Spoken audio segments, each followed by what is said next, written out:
L Shaddai El Shaddai సర్వశక్తిమంతుడా, El Shaddai El Shaddai సర్వశక్తిమంతుడా.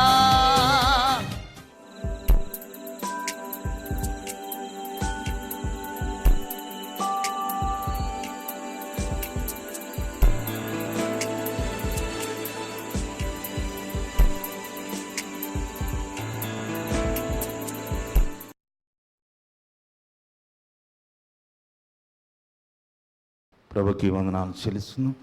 ప్రియమైనటువంటి దేవుని బిడ్డలను కూడా ప్రభువును వందనాలు చెల్లిస్తున్నాం. 25వ వచనం 1 కోరింది 11వ అధ్యాయం 25వ వచనం దయచేసి చదవాల్సిందిగా మనం ఆ ప్రకారమే భోజనం ఏమి పిమ్మట ఆయన పాత్ర ఎత్తుకొని, ఈ పాత్ర నా రక్తం వలన కొత్త నిబంధన, దీనిలోది మీరు తాగేటప్పుడల్లా నన్ను జ్ఞాపకం చేసుకోండి చేయండి చెప్పాను. ప్రార్థన చేసుకుందాం. పరిశుద్ధుడైన తండ్రి, నిశ్చయంగా ప్రభా నీ కొందరు స్తోత్రాలు చెల్లిస్తున్నాను తండ్రి. ఎన్నికలేని ప్రభా నీ పాదాలు కూడా నిలబడిన తండ్రి. కొద్ది నిమిషాలు తండ్రి నా మాట కాక నీ మాట కానీ బిడ్డలతో నాతో మాట్లాడే ప్రభా సమస్తమైనా నీ పరిశుద్ధాత్మ మాట్లాడే సహాయం చేతండి. లేఖనాలైన ప్రతి బిడికి నాకు గ్రహించి మనస్సును దయచింది. వాక్యాన్ని కాడ ప్రతి ఆట కనీసనములు బంధించమని ఏసే పరిశుద్ధ నామటి వేడుకున్నాను తండ్రి. ఆ ప్రకారమే భోజనమైన పిమ్మట ఆయన పాత్రను ఎత్తుకుని, ఈ పాత్ర నా రక్తం వలన కొత్త నిబంధన, దీనిలోనిది తాగునప్పుడల్లా నన్ను జ్ఞాపకం చేసుకునండి, ఇది చేయడం చెప్పాడు. యేసు ప్రభు మానవుల కోసం ఎందుకు రక్తము చిందించాడు, ఆ రక్తం ఎందుకు తీసుకోవాలా, ఆ రక్తం తీసుకోవడం వల్ల మనకు ఏంటి ప్రయోజనం అనే సబ్జెక్టు గురించి మనం ధ్యానం చేద్దాం. క్రీస్తు రక్తం ఎందుకు కార్చాడు? ప్రభు ఈ లోకానికి రాకమునుపు మనిషి పాపం చేస్తే గొర్రెపిల్ల రక్తం, ఎడ్ల రక్తము చిందించి, ఒకవేళ స్తోమత లేనివాడు పావురాపిల్ల రక్తం చిందించి తన పాపాలు క్షమించబడ్డని వెళ్తాడు, మళ్ళా పోయి పాపం చేస్తున్నాడు. అయితే క్రొత్త నిబంధనకి యేసు ప్రభు ఆయన ప్రాణం ఎందుకు పెట్టాడంటే, మనము కేవలం ఉగ్రత నుంచి తప్పించబడటానికి యేసు ప్రభు రక్తము చిందించడం వల్ల మనకేంటి ప్రయోజనం? యేసు ప్రభు ఆకాశం కింద ప్రతి మానవుడి కొరకు ఆయన మరణించాడు, రక్తం కార్చాడు. దానివల్ల మనకి ఏంటి ప్రయోజనం అనే ఆలోచన మరి చాలామందికి తెలియదు. యేసు ప్రభు దేవుడు అంటే నమ్మని వారు చాలామంది ఉన్నారు. ఆయనకి సిలువు మీద గజ్జి దొంగ కూడా నువ్వు దిగి నన్ను దించమన్నాడు. ఇంకా యూదులు ఏమన్నారు, నిన్ను నువ్వు కాపాడుకోలేనివి మమ్మల్ని ఏడ కాపాడుతావని కూడా అపహసించారు, ఎగతాళి చేశారు. కానీ ఆయన ఏమల్లా మౌనంగా ఉన్నాడు. ఒక అతను మాత్రం సిలువు మీద గజ్జి దొంగ ఏమన్నాడంటే, మనం అదే శిక్షలో ఉన్నాము, ఇది మనకు సహజమే, మనం దొంగలం కాబట్టి, ఆయన ఏ పాపం చేయనివాడు కాబట్టి ఆయనకి ఇది తగదు, ఆయన నిర్ణీతంగా సిలువ వేశారు కాబట్టి, యేసు నీ రాజ్యంతో వచ్చినప్పుడు నన్ను జ్ఞాపకం చేసుకున్నాడు. ప్రభు ఆయనకి సెలవిచ్చిన మాట ఏంటంటే, నేడే నువ్వు నాతోటి పరదేశంలో ఉంటావు. యేసు ప్రభు రక్తము ఎందుకు కార్చాడు, ఆ రక్తం వల్ల మనకేంటి ప్రయోజనం? రోమాపత్రిక 5వ అధ్యాయం 9వ వచనం సహాయం చేయండి.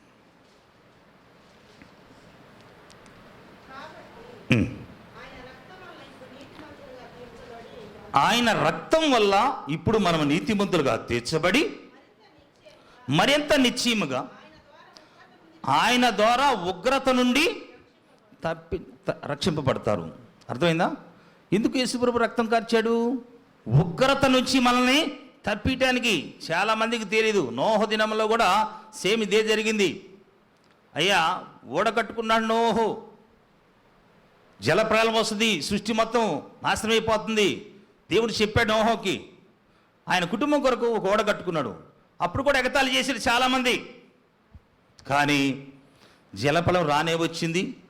పూర్తిగా ఆ నోహకు కుటుంబం తప్ప ఇంకెవరు భూమి మీద ఏ ప్రాణి జీవులు కానీ ఏవి కూడా బ్రతకల. ఆ నోహకు కుటుంబం వలన మరలా దేవుడు సృష్టిని ప్రారంభించాడు.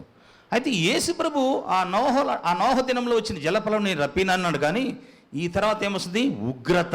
అర్థం చేసుకోవడమ్మా. ఒక ఆకాశంలో ఎన్నో మరి చిహ్నాలు ఉన్నాయి, నక్షత్రాలు ఉన్నాయి. ఒక్కటి పడితే చాలు భూమి కాలిపోద్ది. ఏమీ మిగలదు.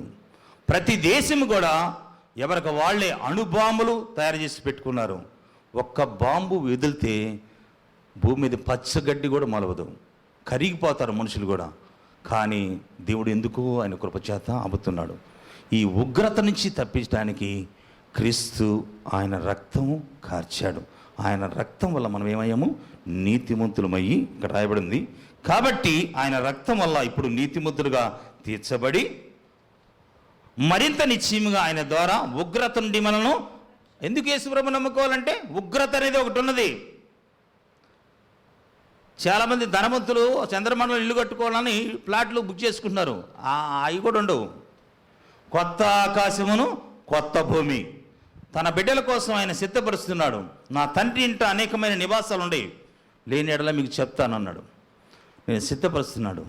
నువ్వు ఈ భూలోకంలో శ్రమైన, కష్టమైన, బాధైన క్రీస్తు రక్తాన్ని ఆశ్రయిస్తే ఏది కూడా నీ గుడారం మీదకి రావటానికి వీల్లేదు. ఎందుకంటే చాలామంది చేతబడులకు భయపడుతుంటారు, చిల్లంగతనంగా భయపడుతుంటారు, రకరకాలుగా భయపడుతుంటారు. క్రీస్తు రక్తము నీ మీద ఉంటే ఏ శాపం కూడా నిన్ను అంటానికి లేదు. హల్లెలూయా! క్రీస్తు రక్తం అంత గొప్పదేమని తెలుసుకోవాలా. పరిశుద్ధమైన రక్తము, నిష్కలకమైన రక్తము, ఏ పాపము లేని రక్తము ఆయన చిందించాడు. ఏ స్థితిలో ఉన్నప్పుడు చిందించాడు గుర్తుపెట్టుకోవాలా అని మనం తెలుసుకోవాలా. ఎలాగనగా శత్రువులుగా ఉండగా ఆయన కుమారుడు మరణము ద్వారా మనము ఆయనతోటి సమాధానపరచిన పక్షమందు సమాధానపరచబడిన వారమై ఆయన జీవించుట చేత మరి నిశ్చయముగా రక్షింపబడదాం. ఎందుకంటే ఆయన జీవించడం చేత మనం నిశ్చయంగా రక్షింపబడతాం. యేసు ప్రభు తిరిగి ఆయన పునరుత్థానుడై లేచాడు. ఎందుకు లేచాడు తెలుసా? నిన్ను నన్ను నీతిమంతులుగా చేయడానికే లేచాడు. రోమా 4:25 ఉంది. మనం అపరాధముల చేత అప్పగించబడి మనల్ని నీతిమంతులుగా చేయటకు ఆయన లేపబడ్డాడు. అర్థమైందా? మనల్ని నీతిమంతులుగా చేయటానికి ప్రాణం పెట్టాడు, మనల్ని నీతిమంతులుగా చేయటానికి ఆయన లేపబడ్డాడు. అర్థమైందా? నీతిమంతులు దేవుడి రాజ్యములో సూర్యుని వల్లే తేజరిల్తారే వాక్యం ఉన్నది. దేవుడి రాజ్యం అనేది ఒకటి ఉందని తెలుసుకోవాలా. పరలోక రాజ్యం అనేది ఒకటి ఉందని తెలుసుకోవాలా. ఆ రాజ్యంలో నువ్వు నేను ప్రవేశించడానికి, మన నీతిమంతుల లిస్టులో చేర్చడానికి క్రీస్తు రక్తము. ఈ భూమి మీద ఉగ్రత ఎన్నో, ఒక కరోనాకి భయపెడితే గురించి ఇంకా చాలా ఉండే వరుసగా క్యూలో ఉండే, ఒకటమంటే ఒకటి వస్తూ ఉంటాయి. దీనికే భయపడితే ఎట్లా? కానీ క్రీస్తు నమ్ముకున్న వారు దేనికి భయపడాల్సిన అవసరం లేదు. ఇక్కడ ఇల్లు లేకపోతే అక్కడ ఇల్లు ఉంది, ఇక్కడ గమ్యం లేకపోతే మనకి అక్కడ ఉంది. నీ కొరకు యేసు ప్రభు అన్నీ సిద్ధపరిచాడు, సిద్ధపరుస్తున్నాడు. అందుకు యేసు ప్రభు మనల్ని నీతిమంతులుగా చేయటానికే ఆయన రక్తము చిందించాడు. ఏ స్థితిలో ఉన్నప్పుడు అంటాడు చూడండి, 6వ వచనంలో అన్నాడు, ఎలా అనగా మనం ఇంకా బలహీనములై ఉండగా క్రీస్తు మనకు యుక్తకాలం ముందు భక్తిహీనుల కొరకు చనిపోయాను. నీతిమంతుడు సైతం ఒకడు చనిపోవట అరుదు, మంచివాని కొరకు ఎవడైనా ఒకవేళ చనిపోవడం తెగించవచ్చును. అయితే దేవుడు మన ఎడల తన ప్రేమను వెల్లడపరిచిన. ఎట్లా అనగా మనం ఇంకా పాపములో ఉండగా క్రీస్తు మన కొరకు చనిపోయాను. పాపములో ఉన్నాం మనం ఇంకా. ఆయనంటే తెలీదు, మంచివాళ్ళ కోసం కాదు యేసు ప్రభు, మన మంచి వాళ్ళమని కాదు. మనం ఒకప్పుడు యేసుప్రభుని ద్వేషించిన వారమే, యేసుప్రభుని తిరస్కరించిన వారమే. అలాంటి స్థితిలో ఉన్నప్పుడు దేవుడు మన కోసము ప్రాణం పెట్టాడు. అది ఆ రక్తము మనల్ని నీతిమంతులుగా చేసి ఉగ్రత నుంచి తప్పించి సమాధానం పరచడానికి, శత్రువులుగా ఉన్న మనల్ని ఏమంటారా ఈ లోకంలో యేసుప్రభు అంటే అందరికీ ఏమి అభిప్రాయము? ఆయన తక్కువ కులస్తుడు దేవుడని, అమెరికా దేవుడని రకరకాలుగా. ఒకప్పుడు మనం కూడా అజ్ఞానంగా ఆ విధంగా మాట్లాడిన వారమే. శత్రులుగా ఉన్న వారిని మిత్రులుగా చేయటానికి, ఉగ్రత నుంచి తప్పించబట్టానికి, నీతిమంతులుగా చేయటానికి దేవుడు మన పట్ల ఆయన ప్రేమను వెల్లడపరిచాడని మనం తెలుసుకోవాలా. అయితే ఇందుకు ఇంకొక క్రీస్తు రక్తము భూలోకాన్ని పరలోకాన్ని ఏకము చేయటానికి. కొలసీ పత్రిక దయచేసి చదవండి. కొలసీ పత్రికలో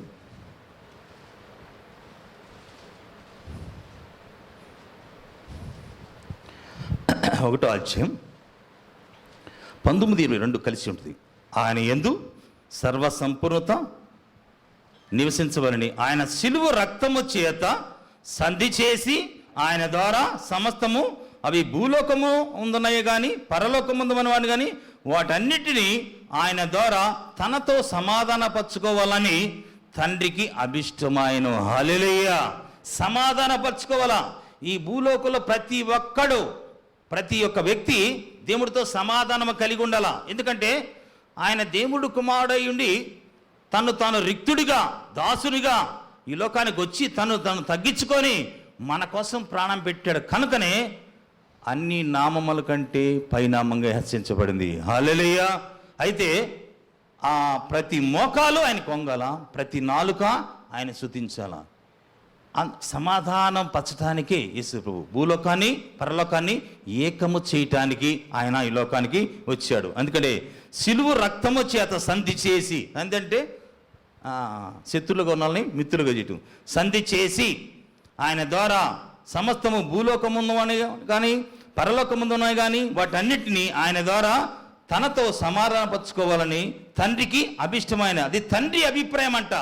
ఈ కుమారుడు ద్వారా సమస్తము ఆయనకి సమాధానపరచుకోవాలని.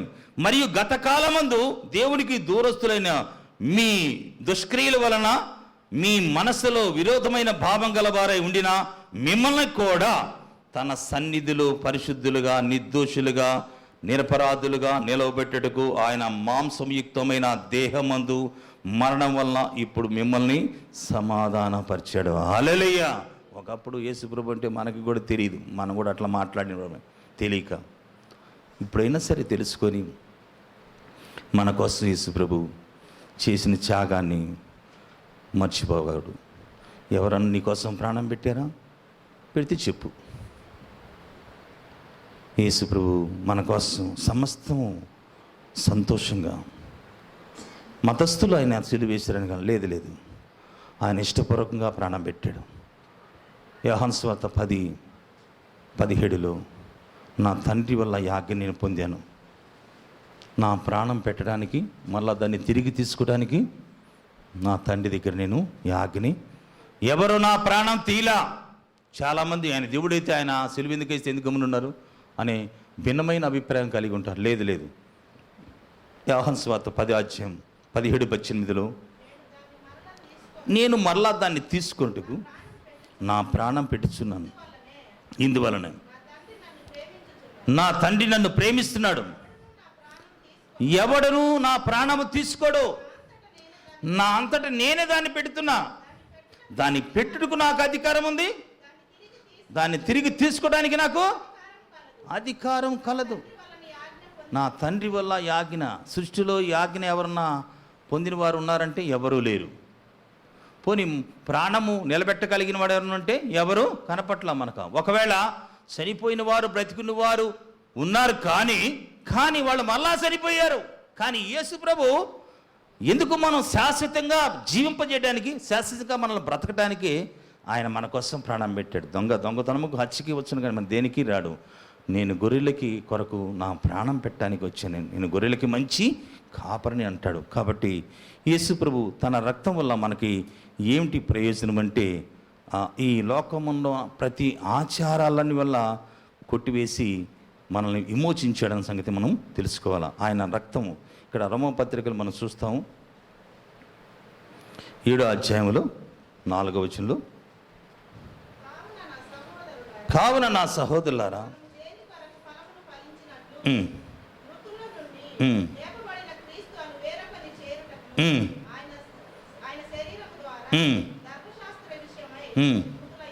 ధర్మశాస్త్ర విషయమే ముతులైతిరి. ఏలనగా మనము శరీర సంబంధమైనప్పుడు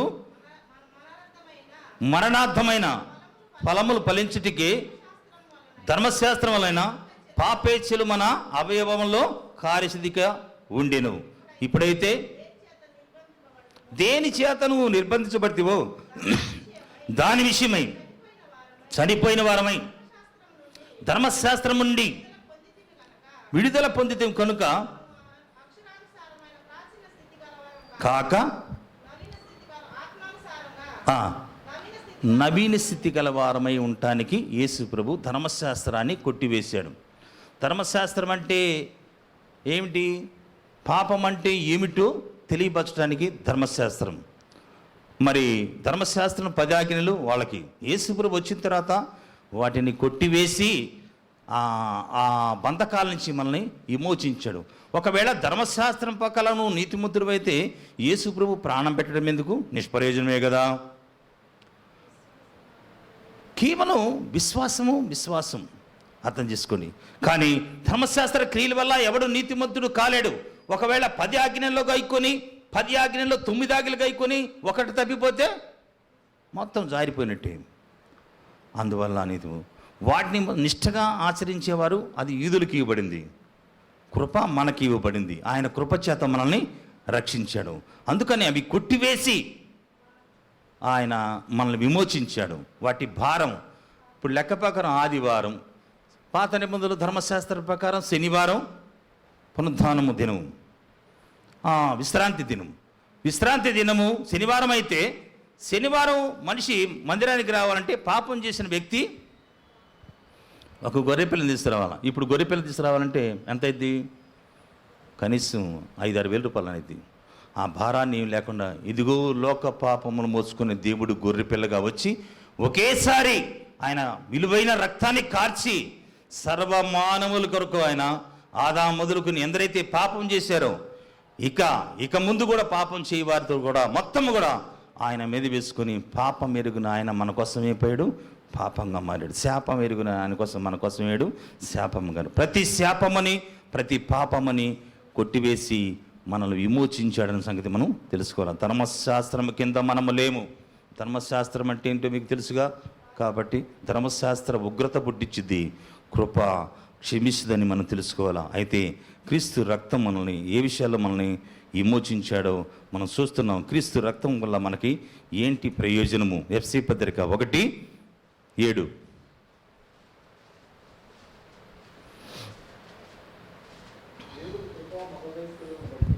దేవుని కృప మహదైశ్వర్యం బట్టి ఆ ప్రీణియందు ఆయన రక్తం వలన విమోచనం, అనగా మన అపరాధములకు క్షమాపణ మనకు కలుగును. హల్లెలూయా. క్రీస్తు రక్తము మన అపరాధములు అంటే పాపం చేసిన వారం క్షమాపణ దొరికింది. నువ్వు 100 టెంకాయలు కొట్టినా నీ పాపాలు నా పాపాలు ఎక్కడికి పోవు. 100 పుణ్యక్షేత్రాలు తిరిగినా నీ పాపాలు నా పాపాలు ఎక్కడికి పోవు. ఇంకా ఏవేవో గొప్ప కార్యాలు చేసినా కూడా పాపాలు పోవు. కానీ క్రీస్తు రక్తం ఏం చేసింది? మన పాపముల్ని కడిగి వేస్తుంది. అందుకు మన పాపం, నేను పాపము లేని వాడని చెప్పుకునేటలా నన్ను నేనే 1 కోరింది 1 యోహాను 1:8, నేను పాపము లేని వాడినని చెప్పుకునేటలా నన్ను నేనే మోసం, నాలో సత్యం ఉండదు. మన పాపమును మనం ఒప్పుకొని విడిచిపెట్టినట్లా ఆయన నమ్మదగిన వాడు కనుక, నీతిమంతుడు కనుక మనల్ని క్షమించి సమస్త దుర్నీతి నుండి మనల్ని పవిత్రులుగా చేయును. నేను పాపము చేయలేదని చెప్తే ఆయన అబద్ధకుని కానీ చేస్తున్నాం. దేవుడు ఇప్పుడు నా అబద్ధం ఆడతాడా? నా ఆయన చేయలేని పని అది ఒకటే. ఏది? ఆయన అబద్ధం ఆడేవాడు కాదు.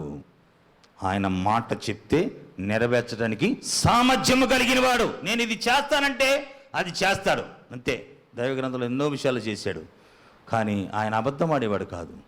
అందుకని మనిషి అవిధేయుడు, నాయకులు మాట తప్పుతారు కానీ ప్రభు మాట ఎప్పుడు తప్పడు. ఆయన పాపం చేసేవాడు, ఆయనలో ఏ పాపం లేదు.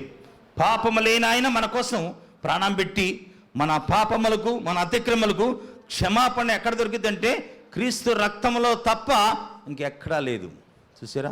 ఉచితంగా ఒక వ్యక్తి గర్భాలయంలోకి వెళ్ళి పరిశీడు ప్రార్థన చేస్తున్నాడు. ప్రభువా, వారానికి నేను 2 సార్లు ఉపవాసం ఉంటున్నాను, నా దశంభాగమంతా నేను 10 వంతిస్తున్నాను, నేను ఈ మధ్య దొంగతనాలు మానేశాను, చెడు పనులు మానేశాను, అదిగా శుంకరవల్లి నేను ఉంటలేదయ్యా అని చెప్పుకుంటున్నాడు. అయితే ఒక వ్యక్తి బయట నిలబడి, పాపిని నన్ను కరుణించు ప్రభా, ఆకాశం వైపు కన్నులు దట్టడానికి చూడటానికి కూడా ధైర్యం చాట్ల రొమ్ము కొట్టుకొని ప్రార్థన చేస్తున్నాడు. ఆ లోపల ఉన్న ఆయన కంటే బయట ఉన్నాను ఏమాడు? నీతిమంతుడిగా తీర్చబడ్డాడు. హల్లెలూయా. మనము నీతిమంతులుగా తీర్చడానికి మన పాపములు ఒప్పుకోవాలా. నిహితంగా ఆయన నామమందు విశ్వాసం ఉంటే చాలు, నేను నీతిమంతులుగా అవుతామని మనం తెలుసుకోవాలా. అందుకని క్రీస్తు రక్తం మన ప్రతి పాపాన్ని కడిగి వేస్తుంది, శుద్ధి చేస్తుంది. ఇంకేది కూడా మనం శుద్ధి చేసేది ఏమీ లేదు. క్రీస్తు వాక్యం శుద్ధి చేస్తుంది, క్రీస్తు రక్తము శుద్ధి చేస్తుంది, పరిశుద్ధాత్మ దేవుడు కూడా మనల్ని శుద్ధి చేస్తాడు. కాబట్టి ఎందుకు క్రీస్తు రక్తము? అయితే చాలామంది క్రైస్తవులుగా ఉండి జీవిస్తూ వ్యర్థమైన ప్రవర్తన వల్ల రక్తాన్ని మరి వాటి విలువ తెలివి లేకుండా పోతుంది. అందుకని పేతురు ఎంతో బాధపడతాడు. మీ పితృపారంపరమైన వ్యర్థమైన ప్రవర్తన విడిచిపెట్టి 1 పేతురు 1:18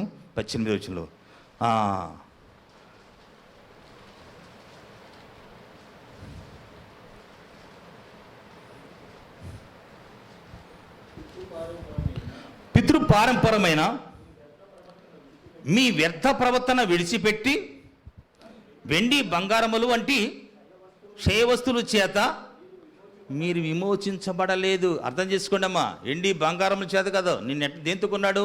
ఆయన ప్రాణంతో కొన్నాడు నిన్ను. అమూల్యమైన రక్తము చేత, ఆయన నిర్దోషమైనది నిష్కలంకమైనది గొర్రెపిల్ల వంటి క్రీస్తు రక్తము చేత మీరు విమోచించబడ్డారని మీరు ఎరగరా? కాబట్టి మీరు ఎరుగుదు కదా, క్రీస్తు రక్తము అమూల్యమైనది, నిర్దోషమైనది, ఏ పాపము లేదు. ప్రతి మానవుడు స్త్రీ పురుషుడు కలయిక వల్ల పుట్టినవాడే, స్త్రీ కానీ పురుషుడు కానీ. యేసుప్రభు అట్లా జన్మించలా. యేసుప్రభు పరిశుద్ధాత్మ చేత మరియమ్మ గర్భము ధరించింది. యేసుప్రభు కూడా అనుమానం వచ్చింది. రహస్యంగా నేను నిశ్చితార్థం చేసుకున్నాను, నేనేమంత మట్టికి ముట్టను కూడా ముట్టలేదు, ఈమె గర్భవైతేనని చెప్పి ఆయన ఆలోచించుకొని రహస్యంగా, మంచివాడు కాబట్టి నీతిమంతుడు కాబట్టి గోల చేయకుండా రహస్యంగా విడిచిపెడదాం అనుకున్నాడు. ఆ రాత్రి పరిశుద్ధాత్మ దేవుడు యేసుపుతో మాట్లాడడం, యేసుపు నీ భార్య పరిశుద్ధాత్మ వల్ల గర్భవతి అయింది, ఆమె పొరపాటు చేయలేదు అన్నప్పుడు మరి యేసు ప్రభు జన్మించే వరకు కూడా ఆమెను ముట్టను కూడా ముట్టలా. అదైనా యేసు ప్రభు జన్మించిన తర్వాత కొంతమంది బిడ్డల్ని మరియమ్మ కనింది, ఆ భర్తతో సంసారం చేసింది. ఆమె భక్తురాలే, ధన్యురాలైంది, కానీ ఆమె దేవుడు కాదని మనం తెలుసుకోవాలా. యేసు ప్రభు మన కోసం ప్రాణం పెట్టాడు, మన కోసం త్యాగం చేశాడు. అందుకని పాపము లేని రక్తం ఏదక్కడ ఉంటే యేసు ప్రభు ఒక్క రక్తమే. భూమి మీద మీలో ఎవరైనా సరే నాలో పాపం ఉందో అని స్థాపించగలరా అనగలిగిన వాడు ఆయన ఒక్కడే, ఇంకెవరు లేరు. ప్రతి వానిలో పాపం ఉండేది, కానీ యేసు ప్రభు ఆ పాపము లేని రక్తం చేత, నిర్దోషమైన రక్తం చేత మీరు విమోచించబడ్డారు. నేను మీకోసం వెల చెల్లించాను. వెల చెల్లిస్తే నేను కొనుక్కున్నా మిమ్మల్ని. మనం దేవుడు సొత్తు అయి ఉన్నాము, దేవుడు బిడ్డలమై ఉన్నాం. ఆయన మనల్ని కన్నాడు, కొన్నాడు, ముద్రించుకున్నాడు కానుక. అయితే ఆయన మళ్ళా చాలామంది కొంతమంది పితృపరపరమ ఆచారాలు నడిపిస్తున్నాడు. అది దానివల్ల ఉపయోగం లేదు. నువ్వు నడుచుకున్నా కూడా దాని ఉపయోగం లేదు, ఏమి ఉపయోగం లేదు. కొంతమంది దినాలు పాటించేవాళ్ళు ఉండరు, కొంతమంది వారాలు పాటించేవాళ్ళు ఉండరు. వాటి కాదు, క్రీస్తు రక్తము చేతనే నీవు విమోచించబడ్డావని ఈ సత్యాన్ని తెలుసుకోవాలా. అయితే క్రీస్తు రక్తం చేత నువ్వు కడగబడిన నేను ఎటువంటి పరిస్థితిలో ఉన్నా సరే సమాధానం కలిగి ఉండాలా. సమాధానం లేకపోతే దేవుడికి శత్రువు అవుతావు. గుర్తుపెట్టుకో. రేపొద్దు నువ్వు అనుకుంటున్నావు నేను నీతిమంతుని, నేను ఎక్కడ పోయినా సరే నేను బాగానే ఉన్నాను అనుకుంటున్నావు. సమాధానం ఇచ్చాడు, సమాధానము లేకుండా నువ్వు జీవించావా, దేవుడు న్యాయపీఠం ఎదుట నువ్వు నిలబడాలా. అది అర్థం చేసుకోవాలి. యేసు ప్రభు ఎందుకు ప్రాణం పెట్టాడు? విధి రూపంగా వచ్చిన ఆజ్ఞని కొట్టివేసి ఉభయుల్ని ఏకం చేయటానికి, ఒక స్త్రీ పురుషుని ఏకం చేయటానికి, విడిపోయిన బంధువులను ఏకం చేయటానికి, సంఘములో సమాధానం లేకుండా ఉన్న వారిని ఏకం చేయటానికి, అంతకంటే ముఖ్యంగా వారు మనతో మాట్లాడరు, అసలు మన వైపు కూడా చూడరు. ఎవరు? యూదులు. అంత నిష్ఠగరిష్టి కలిగిన వారిని మనల్ని ఏకం చేయటానికి యేసు ప్రభు ప్రాణం పెట్టాడు. హల్లెలూయా. అంత గొప్ప త్యాగం ఆయన చేస్తే ఇంకా మనం అజ్ఞానంగానే ఉన్నాము. అందుకని ఎఫ్సీ పత్రిక 2:13 అయినను మునుపు మీరు దూరస్తులు, ఇప్పుడు క్రీస్తు యేసునందు ఆయన రక్తం వలన సమీపస్తులై ఉన్నారు. ఆయన మీకు మాకు ఉండిన ద్వేషమును విధి రూపముగా ధర్మశాస్త్రము తన శరీరం ముందు కొట్టివేయడం చేత మధ్యప గోడను పడగొట్టి మన ఉభయుల్ని ఏకం చేశాడు. హల్లెలూయా. అసలు అవకాశమే లేదు. ఒక అన్యుడు దేవుడి రాజ్యంలో ప్రవేశించమంటే ఎంత భయంకరమైన దృష్టి తెలుసా? వాళ్ళ వాళ్ళ వాళ్ళ ఆచారాలు కానీ కేవలం నశించిపోతున్న మనల్ని రక్షించడానికి దేవుడు అంత త్యాగం చేస్తే సమాధానం లేకపోతే ఎట్టా? సమాధానం సంఘంలో అందరితో సమాధానంగా ఉండాలి. క్రీస్తులో ఆయన శరీరమై ఉన్నాం మనం. ఆ సంఘానికి శరీరమైనప్పుడు ఆ సంఘంలో యేసుప్రభు శిరసై ఉన్నాడు. ఉదయకాల ప్రసంగంలో దేవుడు మాట్లాడు. కానీ స్త్రీకి శిరస్సు భర్త, భర్తకి శిరస్సు యేసు, యేసుకు శిరస్సు తండ్రి. అర్థం చేసుకోండి. స్త్రీ పురుషుడి నుండి కలిగింది, కానీ దేనికోసం కలిగింది? స్త్రీ పురుషుడికి కలిగింది. స్త్రీ నుండి పురుషుడు కలగల, మొట్టమొదటి ప్రారంభము. అయితే పురుషుడి కోసమే స్త్రీ నిర్మించబడింది, కానీ మరి స్త్రీ కోసం పురుషుడు నిర్మించబడలా. ఈ వృత్తాంతం 1 కొరింథీ 11వ అధ్యాయంలో మనకి మొదటి నుంచి చదువుకుంటే అర్థమైంది. అది మీకు ఇంటికి పోయిన చదువుకోండి. అట్లాగనే దేవుడు ఎందుకు ఆ సృష్టి ఆ విధంగా నిర్మించాడు? ఇప్పుడు క్రీస్తునందు వచ్చేలకి స్త్రీనందు పురుషుని భేదం లేదు, అందరూ ఆయన మూలంగా కలిగిన వారే, అందరూ సమానులే, కులమత బాధము లేదు. ఒక్క మనుషుడి నుంచే యావత్ ప్రపంచంలో ప్రతి మానవుడు జన్మించాడని వాక్యం చెప్తుంది. ఇక్కడ పెట్టుకుంటున్నాం మనం కులం, మీది ఆ కులం, మాది ఈ కులం, వారి వేరు, వీరు చెరువురు బావిలు అని. అట్లేదే, బైబిల్ అట్లా చెప్పటం లేదే. అపొస్తలుల 17వ అధ్యాయంలో ఏమని రాయబడింది? 24 యావత్ భూమి మీద ఒక్క మనిషి నుంచి నరుడు నిర్మించబడ్డాడు. ఆయన తనకేదైనా కుదువునట్టు మనుషుల చేతితో సేవించబడివాడు కాడు. ఆయన సమస్తమును, జీవమును, ఊపిరిని ధారాళంగా మనకు దయచేస్తున్నాడు. మనకు తినడానికి ఆహారము, మనకు ఊపిరి అందిస్తున్నాడు, మనకు ఆక్సిజన్ అందిస్తున్నాడు. దానికన్నా వెళ్ళగడుతున్నాం మనము? నా మనకు ఉచితంగా కరెక్ట్గా బిల్లు కడుతున్నాం. ఆయన నిర్మించిన సూర్యుడికి ఏం కడుతున్నాం మనము? ఏమి కట్టంలా, ఉచితంగా. ఆయన నీకు నాకు సేవ చేయడానికి వచ్చాడు, కానీ మన నుంచి ఆయన ఆశించేది ఏమీ లేదు. ఆయన కోసం నువ్వు నిలబడితే చాలు. అది అందుకని ఇక్కడ అంటున్నాడు 14వ వచనంలో, ఆయన మనకును మీకును మాకు ఉండిన ద్వేషమును విధిరూపంగా వచ్చిన ఆజ్ఞ ధర్మశాస్త్రము తన శరీరమందు కొట్టివేయడం చేత మధ్యప గోడను పడగొట్టి ఉభయలను ఏకం చేశాడు. ఎవరు? యూదుల్ని అన్యుల్ని ఏకం చేశాడు. అది గొప్ప మర్మము. వాళ్ళతో పాటు సమానంగా మన పరలోక రాజ్యంలో గొప్ప ఆధిక్యత తీయబోతున్నాడు మనకి. ఎంత గొప్ప ధన్యతని! ఈ ధన్యతను విడిచిపెట్టుకొని ఇంకా పితృపర్వ ఆచారాల కోసం ఎందుకు వెంటపడటం? అవి ఏమన్నా రక్షిస్తాయా? లేదు. వాటి వల్ల నిష్ప్రయోజనమే కదా అని తెలుసుకోవాలా. తర్వాత 15 ఇట్లా సంధి చేసి ఈ ఇద్దరిని తన యందు ఒక్క నూతన సృష్టిగా, ఒక వ్యక్తిగా సృష్టిగా చేసి తన సిలువ వలన ఆ ద్వేషమును సంహరించి తన ద్వారా వీరిద్దరిని ఏక శరీరంగా చేసి దేవుడితో సమాధానం ఉండవలని ఆయన ఇలాగా చేసిన కనుక ఆయనే మనకి సమాధానానికి కారకుడై ఉన్నాడు. మరియు ఆయన వచ్చి దూరస్తులను మీకును సమీపస్తులైన వారికి సమాధాన సువార్త ప్రకటించాడు. హల్లెలూయా! దూరస్తులంటే మనము, సమీపస్తులంటే ఎవరు? అబ్రహాము సంతానము సమీపస్తులు. వీళ్ళిద్దరిని ఏం చేశాడు? సువార్త వలన ఏకం చేశాడు. ఆయన రక్తము ఎంత గొప్ప కార్యం చేసిందో ఆలోచించాల. అందుకని ప్రభు అంటాడు, ప్రభా మేము అన్నీ విడిచిపెట్టి నిన్ను వెంబడించాను కదా, మాకేంటి ప్రతిఫలం అంటాడు.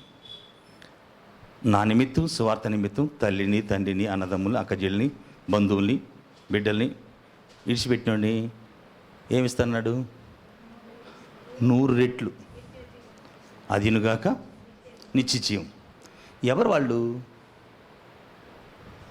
ఇక్కడ అనేకమైన రకాల బిడ్డలు ఉన్నారు. వారు ఏ కులమైన కావచ్చు, కానీ మనమంతా కూడా క్రీస్తు రక్తం చేత ఏమైనాం?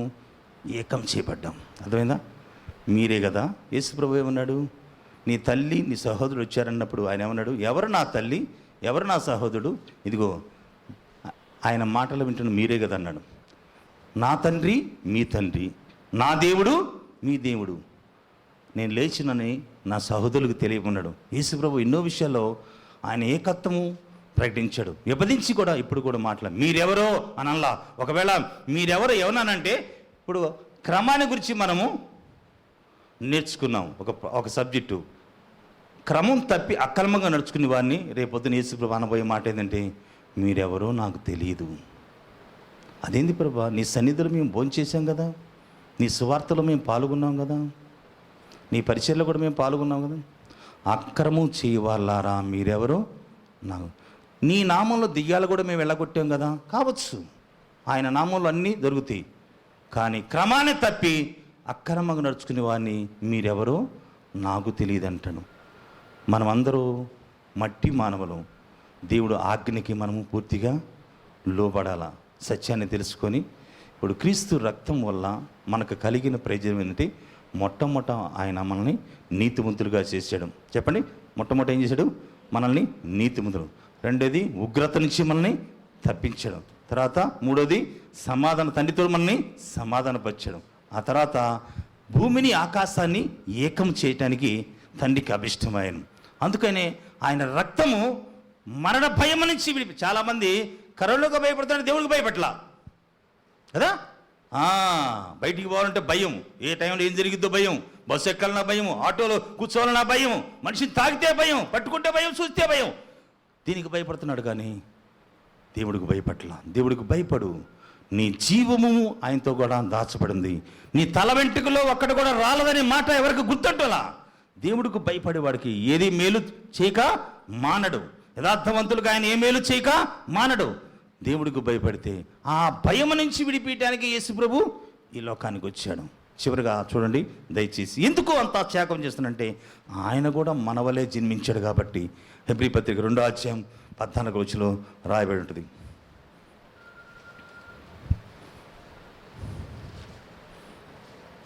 కాబట్టి ఆ పిల్లలు రక్తమాంసం గలవారైనందున ఆ ప్రకారమే మరణం యొక్క బలము గలవాడిని అనగా అపవాదిని మరణము ద్వారా నశింపజేయుటకు జీవిత కాలమంతా మరణ భయము చేత దాస్యముకు లోబడిన వారిని విడిపించుటకు ఆయన కూడా రక్తమాంసంలో పాలుపడాడు. ఎందుకు తెలుసా? నిన్ను మరణాంచి విడిపించడానికి. కొంతమంది పొద్దుగుగితేనే భయం, నిద్రపోవాలన్నా భయం, మామూలు భయాలు కాదు ఎన్ని కూడా, చీకటి చూస్తే భయం. ఇట్లాంటి వాళ్ళు చాలామంది ఉన్నారు. ఆ మరణ భయం నుంచి నేను విడిపించడానికి ఇదిగో నేను ప్రాణం పెట్టా అని చెప్పి అన్నాడు. మరి క్రీస్తు రక్తం వల్ల మనకి ఎలాంటి ప్రయోజనం మనం చూసాం. మొట్టమొదట ఉగ్రత నుంచి మనం తప్పిస్తాడు, నీతిమంతులుగా చేస్తాడు, విధిరూపంగా వచ్చిన ఆజ్ఞని కొట్టివేసి ఉభయుల్ని ఏకం చేస్తాడు, సమాధానం ఇస్తాడు. ఆయన భూలోకమును పరలోకాన్ని ఏకం చేస్తున్నాడు. ఆయన ఉచిత కృప చేత మరణ భయం నుంచి మనల్ని విడిపిస్తాడు. మన పితృ ఆచారాల ప్రకారం మనం విడిపించలేదు, కానీ వెండి బంగారం వచ్చే చేయ వస్తువుల చేత మనం విడిపించబడలేదని గ్రహించి క్రీస్తు రక్తమే నిన్ను నన్ను విమోచించి ఆయన నీతిమంతులుగా ఆయన బిడ్డలుగా చేసుకున్నాడు. కాబట్టి ఆ విధంగా ఉంటూ ప్రభులో ముందు సాగిపోదాం. దేవుడు చిన్న వాక్యాన్ని ఆస్వాదించును గాక. ప్రార్థన చేసుకుందాం. పరిశుద్ధుడైన తండ్రి, నిశ్చయం గల ప్రభానికి ఉంది నా స్తోత్రాలు చెల్లిస్తున్నాను తండ్రి. నీ పాత్రలోని రక్తమునైనా మేము తీసుకున్నప్పుడల్లా నన్ను జ్ఞాపకం చేసుకోమన్నావు తండ్రి. నీ రక్తమునైనా ఈ లోకంలో ఎందుకు చిందించావో మేము చూసినాం ప్రభా. ఉగ్రత పాలు కాకుండా మమ్మల్ని నీతిమంతులుగా చేయడానికి తండ్రి, దేవుడి తండ్రితో సమాధానపరచడానికి నీ రక్తం కార్చినావు తండ్రి. అయా భూలోకమును పారలోకమును ఏకం చేయడానికి నువ్వు రక్తం కార్చినావు తండ్రి. అట్లాగే ప్రభా ఈ లోకంలో తండ్రి మేము విరోధంగా ఉన్నాం, మమ్మల్ని నైనా అయా దేవుడు రక్తం, నీ రక్తం చేత ఈదుల్ని మమ్మల్ని ఉభయుల్ని ఏకము చేయటానికి నువ్వు నా రక్తం కార్చినావు ప్రభా. మరణ భయం నుంచి మమ్మల్ని విడిపించడానికి నువ్వు రక్తం కార్చినావు ప్రభా. అంధకార శక్తుల నుంచి నైనా మమ్మల్ని విడిపించడానికి నువ్వు రక్తం కార్చినావు ప్రభా. నీ రక్తమే తండ్రి మా పాపాలు క్షమించబడేది తండ్రి. మీ మంచి కార్యాలు ఏవి కూడా మా వల్ల కాదుగా నాయన, కేవలం నీ ప్రాణం పెట్టి మమ్మల్ని కొనుక్కున్నావు కాబట్టి తండ్రి, ఈ సత్యాన్ని మేము గ్రహించి నీ రక్తం ఎవరి మీద ఉంటుందో వాళ్ళ మీద శాపమును పాపమును దోషములు కొట్టివేయబడతాయి ప్రభా. ప్రతి ఒక్కరు కూడా తండ్రి అయ్యా శాంతి సమాధానముతో తండ్రి అయ్యా నీతిమంతులుగా జీవించడానికి నువ్వే కృప చూపించిన మనకి ఘనత మహిమ ప్రభావం తెచ్చుకోమని యేసయ్య పరిశుద్ధ నామమున వేడుకున్నాను తండ్రి.